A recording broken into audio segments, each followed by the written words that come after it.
माझ्याजवळ काही आईस्क्रीमच्या काड्या आहेत। भक्ती, तू याच्यातल्या काड्या मोजून घे बघू। छान, तू काही काड्या मोजून घे बघू। 1 2 आता बघा, आपण सिद्धीने घेतलेल्या काड्या आणि भक्तीने घेतलेल्या काड्या यात सगळ्या काय करूया, एकत्र करूया।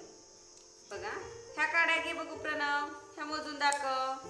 1 2 3 4। बघा, भक्तीने घेतलेल्या काड्या आणि सिद्धीने घेतलेल्या काड्या किती काड्या झाल्या एकूण? किती काड्या झाल्या? 4 काड्या झाल्या। आता मी आईस्क्रीमच्या काड्यासारख्याच काही वस्तू तुम्हाला देते दोघात।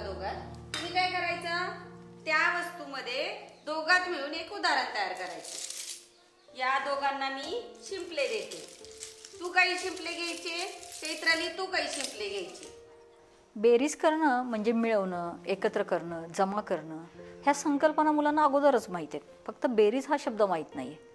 मग दोन वस्तू घेऊन दोन वेगवेगळ्या वस्तू घेऊन एकत्र केल्या तर ते किती होतात, इथपासून शाब्दिक उदाहरणाची सुरुवात होते बेरजेची। म्हणजे माझ्याकडे 2 चॉकलेट आहेत, आईने मला 2 चॉकलेट दिले, आता माझ्याकडे किती चॉकलेट झाले, वस्तू हातात घेऊन मोजून मुलांनी एकत्र करून त्यांनी सांगणं, हा शाब्दिक उदाहरणाचा भाग झाला। निशांत आणि भक्ती, तुमच्या दोघांची टोपणे एकत्र करा। माझ्याकडे 3 टोपणे आहेत। माझ्याकडे 5 टोपणे आहेत।